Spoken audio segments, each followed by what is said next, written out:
All right, welcome back to the deep dive. We've pulled together some incredible insights just for you. We really have. Because today, we are plunging into something that feels utterly everywhere now, yet its roots are just astonishingly ancient, almost defies belief. It really does. We're tracing the utterly wild journey of yoga from its seriously deep past all the way to, well, the global thing it is today. And what's really fascinating, I think, is how dramatically yoga's actual purpose and its practice have shifted over literally thousands of years. Right. It's not just about the poses changing. It's some truly mind-bending transformations in what people even thought yoga was, what they were trying to do with it. Exactly. So our mission here is to pull out the most crucial bits, the real nuggets from what we've gathered, distill it down so you get a proper handle on this incredibly complex history. And maybe uncover some surprises. Get ready, yeah, because there are definitely some surprising truth hiding in there. Okay, let's peel it back then, right back to the very, very beginning. Seriously ancient, like trying to find that needle in a historical haystack, kind of ancient. We're talking earliest potential glimmers way back. Indus Valley Civilization. Yeah, the IVC. Roughly 3300 to 1300 BCE. It feels like archaeological detective work, almost, looking for these subtle but, God, fascinating hints. And the most compelling stuff, visually anyway, comes from those seals, found in places like Mohenjo-Daro. Ah, the seals. There's that really famous one, right? The Pashupati seal, or Mahayogi seal, some call it. Mm-hmm. Dates to the 3rd millennium BCE. Just let that sink in. 3rd millennium. This isn't New Age fluff. This is staggeringly old. Wow. And the seal shows this figure, maybe three-faced, sitting cross-legged, looks remarkably like lotus pose or, a similar ancient meditative seat. And it's not just that one, right? There are others. No, not alone. Other seals, some figurines too, show similar seated figures. The visual link is so strong, isn't it? To later yoga poses, it's incredibly suggestive. It is. But here's the reality check, the big one. The script. Yeah. The Indus script is still undeciphered. So while these figures look like they're doing some kind of proto-yoga, we just don't know. We don't know what it meant to them. Exactly. The purpose, the meaning, lost to time. And that points to something really crucial, potentially. If these IVC images are early yoga or meditation, and the IVC might actually predate the earliest Vedas. Okay, right. What does that imply? It implies that maybe, just maybe, some core bits of yoga didn't come only from the Vedic or Aryan world. So like a blend from the start. Could be. Yoga might have been this kind of gnarly synthesis from way back. Indigenous traditions mixing with later stuff. It totally messes with a simple origin story. That's a hell of an idea to kick off with. So, okay, after those mysterious hints, where's the first, solid text evidence? That comes with the Vedas, composed roughly 1500 to 500 BCE. Right. This is where we first find that Sanskrit root word, yuj. Yuj, meaning to yoke, to join, to harness. That one. Precisely. Yeah. And in the oldest Veda, the Rig Veda, it's often literal. Yoking oxen, yoking horses to a chariot. Standard stuff. Okay. But even then, you start seeing the metaphorical use creep in. Yoking the mind, harnessing your thoughts for prayer, connecting to the divine. But Vedic yoga itself, it wasn't poses and breathing techniques, was it? What was it actually focused on back then? Oh, absolutely not. The main deal in the Vedic period was these big, elaborate external rituals. Yajnas. Sacrifices. Right, sacrifices. Complex things run by priests. Chanting hymns, mantras. The whole goal was connecting with the cosmic order, influencing the gods, usually for pretty worldly stuff. Like good crops, good health. Exactly. Prosperity, health, victory. It was communal, outward-looking, not really about individual transformation through postures. But you can kind of see the seeds there, can't you? Even without poses, the sheer mental focus needed for those rituals. The concentration, the discipline to do these intricate, long ceremonies. That must have been intense. So maybe that external discipline, tending the physical fire altar, perhaps. Maybe that paved the way for later internal discipline. Like an inner fire, tapas. That's a great way to put it. And the sources do mention early ascetics too, munis doing their own thing alongside the big rituals, austerities, meditation, hinting at different paths, even way back then. And you see the meaning of yoga itself evolving. Starts with literally yoking an animal and slowly shifts towards yoking the mind. Harnessing the senses. It's this fundamental move from outer action to inner control. Okay, so that sets the stage. Then a massive pivot. After the Vedas, we hit the Upanishadic era, roughly 800 to 500 BCE, And the focus just flips inward dramatically. It's a profound shift. The Upanishads mark this decisive turn towards really intense internal exploration. Right. The emphasis lands squarely on meditation, introspection, chasing self-knowledge. This is where we get the big concepts, Atman. The individual soul. And Brahman, the universal consciousness. The big one. And the mind-bending idea they present is that these two, they're ultimately one, non-dual. Wow. And yoga is explicitly named as the path, the method to realize that unity, which leads to liberation, moksha, ultimate happiness, freedom from suffering. And they use some absolutely killer analogies. The Hatha Upanishad, that famous chariot analogy, it's just brilliant. It really is a perfect metaphor. Explains it so well. Yeah. Your true self is the master in the chariot. Your body's the chariot itself. Intellect is the driver. The charioteer, yeah. Mind is the reins, and the senses, they're the wild horses pulling you everywhere. Exactly. Control the horses, use the charioteer, your intellect, to grip the reins of the mind, master your impulses. It's such a powerful image. It really lands. And Katha also gives this hierarchy, right? Senses below objects, mind above objects, intellect above mind, climbing up towards the great Atman, the unmanifest, and finally Purusha, the supreme self, the goal. It also says the sacred syllable Iyam, or Om, is Brahman. And then you've got other texts like the Dashavatara Upanishad adding layers. It brings in more theistic stuff, connects Shiva to the ultimate reality. Ah, interesting. And even introduces bhakti, loving devotion to a personal God, as another valid path to liberation. So the Upanishads are absolutely crucial. They take that Vedic energy and discipline and just turn it inward. Ritual becomes psychological, spiritual practice. Wholly internalized. And you can already see different flavors emerging, like the knowledge focus in Katha versus that devotional angle in Shatashvatara, foreshadowing the different yoga paths later on. Which brings us smack into the Bhagavad Gita. Yeah. Monumental text. Probably composed somewhere between 500 BCE and 200 BCE. The Gita, yeah. This is just a total game changer because it takes all these complex philosophical ideas and synthesizes them, makes them incredibly accessible, puts them in a story. That amazing conversation. Arjuna the warrior freaking out on the battlefield. Right before a massive battle, yeah. And Krishna, his divine charioteer, laying it all out. And it gives us those three main paths of yoga, still so fundamental today. Exactly. You've got karma yoga. Yoga of action. Do your duty. Don't obsess over the results. Just do the job right. Right. Then bhakti yoga, loving devotion, surrender to a personal God. And jnana yoga. The path of knowledge, wisdom. Using your mind to figure out what's real, what's illusion. What's so brilliant about the Gita, I think, is how it makes yoga available to everyone. It's democratization, absolutely. It hammers home that yoga isn't just for hermits hiding in caves. Right. It's for a warrior prince having a crisis. It's for anyone. Any action, the Gita says, can be spiritual practice if you do it with the right attitude. No selfish attachment. So it's a way of life, not just a set of exercises. Exactly. A totally integrated way of life. Yeah. And it masterfully shows these paths aren't like mutually exclusive clubs. They complement each other. Different strokes for different folks, different times. Okay. So we've gone from ancient seals, Vedic rituals, deep philosophy, battlefield ethics. Now, hold on to your hats. Things get really radical.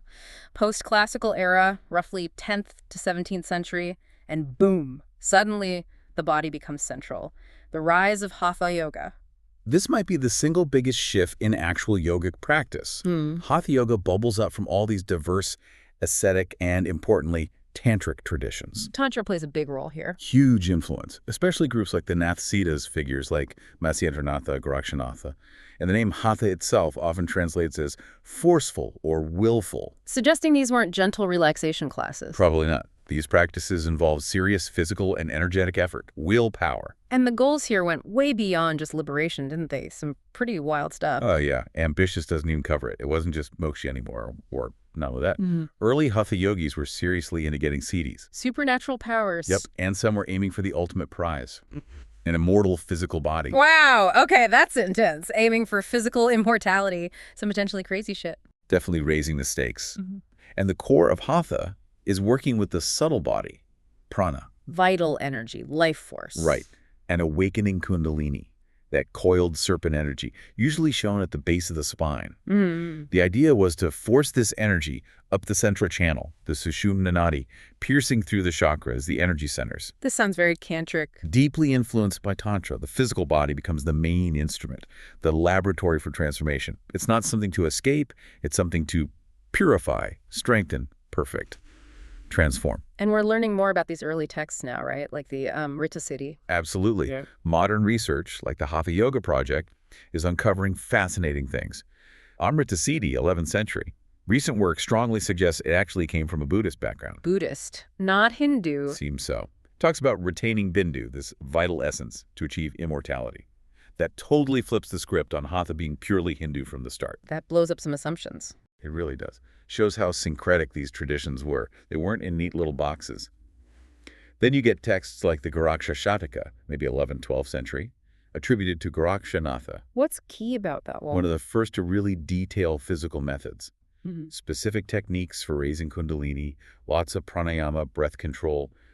And interestingly, it lays out a 6-limb system that kind of sidelines Patanjali's yamas and niyamas, the ethical stuff. Focusing more on the body and energy work. Exactly. Shifting the focus. Then later you get the more systematic texts people might know, like the Hatha Yoga Pradipika. Right. HYP, Garen Sahitar, GS, Shiva Sahitar, SS.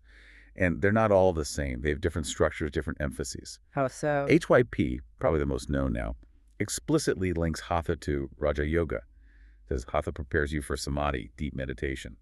Garen Sahita is like an encyclopedia 7 limbs, starting with these really intense purification techniques, the akarmas.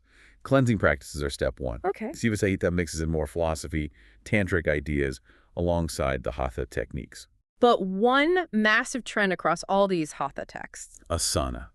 Physical postures. Suddenly they become way more important. compared to Patanjali, who barely mentioned it. Right. Patanjali just said, steady, comfortable seat. These Hatha texts, they start detailing dozens of postures. Sometimes they list 84 main ones. This is the absolute foundation being laid for modern yoga's physical focus. And the academic work, digging into the actual old manuscripts, it's crucial, right, to avoid just making shit up. Totally crucial. Philology matters. It confirms the physical practices had deep, complex, indigenous roots in India, including those Buddhist links. They weren't just invented later because of colonialism or something. Right. It shows yoga's always been dynamic, always changing, blending, adapting. It's never been static. Okay, so after centuries of this incredible internal evolution in India, yoga takes a trip, crosses the ocean, late 19th, early 20th century. Yeah, the West starts getting interested in the mystical East. Groups like the Theosophical Society played a part, stirring curiosity. But they weren't big fans of Hatha Yoga itself. Kind of ironic, yeah. They often saw Hatha as, like, crude physical stuff, inferior to the real philosophical yoga, Raja Jnana.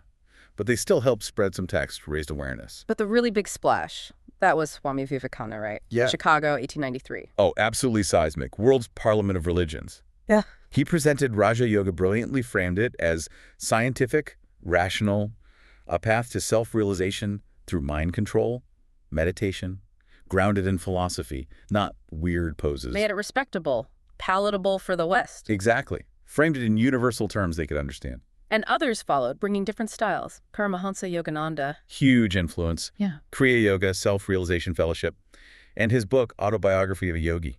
Just a spiritual classic for millions. Right. He emphasized direct experience, the guru relationship, and tried to bridge Indian spirituality with things like Christianity.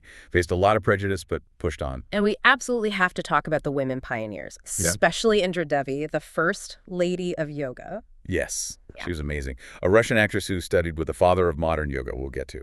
Okay. And she took Hatha Yoga straight to Hollywood. Hollywood, that's a smart move. Genius adaptation.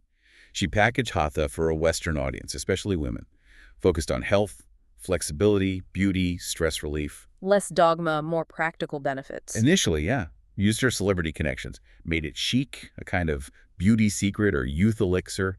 She broke huge gender barriers and really shaped yoga's image in the West, contributing to why it became so female-dominated over here. Okay, so the teacher she studied with, the father of modern yoga.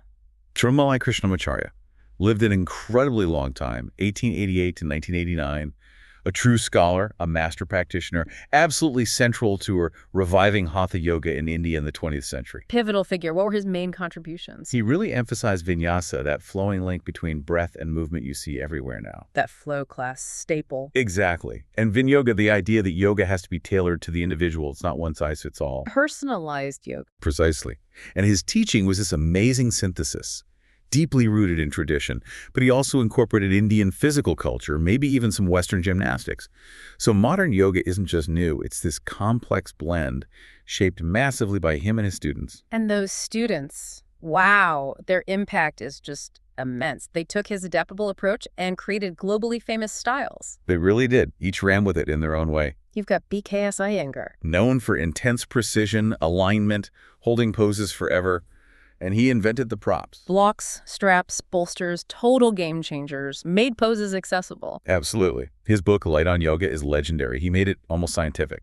Then Kepatabi Joy. Ashtanga Vinyasa, that dynamic, energetic style. Fixed sequences linked with that special breath. Ujjayi, the internal locks, bandhas, gazing points, drishti. The demanding Mysore style. That's the one. Very disciplined. Then TKV Desikachar. Krishnamacharya's son. He formalized Vinyoga, that personalized approach. Wrote The Heart of Yoga. Huge focus on yoga therapy, adapting it for health. And A.G. Mohan. Another key student. Continued the lineage. Really integrated Ayurveda with yoga. Emphasized studying the texts alongside practice. Co-founded Svastha Yoga. It's incredible how these disciples took Krishnamacharya's core ideas and created these distinct worldwide systems. Their charisma, their effort. Yeah. They translated these complex traditions for a global audience. Yeah. It was essential. But it wasn't just the gurus, right? Western culture itself was primed for it. Oh, absolutely. The whole physical fitness boom was happening. The counterculture was looking for alternative spiritual paths. The New Age movement was blending everything. Yoga just fit right in different ways. It showed its ridiculous adaptability. It could fit into structured, almost nationalistic physical culture in the early 20th century. Discipline, strength. Right. Then decades later, it becomes a symbol of rebellion, of finding your own spiritual path or the counterculture. That tension, fitness versus spirituality, it's always there in modern yoga. Which brings us right up to now, 21st century yoga. And it's just everywhere. Yeah. Ubiquitous. Millions practicing. Yeah. Firmly part of the wellness industry. People come for so many reasons now. Physical health is huge, flexibility, strength, balance. And mental, emotional well-being. Stress reduction. Mindfulness, managing anxiety. You find it in gyms, offices, schools, hospitals. It's a massive global industry. Which leads to that core comparison people make, Yeah. Traditional versus modern. Yeah, traditional yoga, historically often aimed right at Masha, liberation. It was holistic, all 8 limbs, ideally. Often intense, guru-led. Versus a lot of modern Western yoga. Which often has this heavy, sometimes almost exclusive focus on asana as exercise. Shorter classes, group settings, often secularized. Stripped of the deeper context sometimes. Can be, yeah, which creates that yoga paradox, the things that made it so popular. Fitness focus, accessibility, secular vibe, can also dilute its traditional depth, its spiritual aims. Is it just a workout now? That question always comes up. A fair question. Yeah. But the flip side is also true, I think. For so many people, the physical practice is the gateway. The entry point. Exactly. It sparks curiosity. You move your body, you feel calmer, and suddenly you want to know more about the philosophy, the breathing, the meditation, the deeper stuff. For countless people, asana isn't the end. It's the start of a much bigger journey. That makes sense. And ultimately, it shows yoga isn't some static, pure thing frozen in amber. It's a living tradition, constantly debated, reinterpreted, reshaped by global culture. It's just a fascinating story of cultural transmission and change. So let's just quickly recap this wild ride. We started way back, Indus Valley seals, Vedic chants about yoking, exploded inward with Upanishadic philosophy, the Gita's practical wisdom. Then that radical turn to the body with Hatha Yoga, Siddhis, immortality, Kundalini. Followed its journey west Vivekananda, Indra Devi, then Krishnamacharya and his incredible students, spreading it globally. Landing us in the 21st century. Yoga everywhere, fitness, wellness, sometimes deeper spirituality, a complex mix. Yeah. So, given this incredible history, we've just unpacked all this synthesis, adaptation, constant evolution. Here's a final thought for you to chew on. If yoga has changed so radically over millennia, fitting into so many different contexts, what could yoga possibly evolve into next? Good question. And maybe think about how your own practice, your own understanding fits into that ongoing story, whether it's fitness, philosophy, or maybe something entirely new that you bring to it. Thanks for joining us on this deep dive.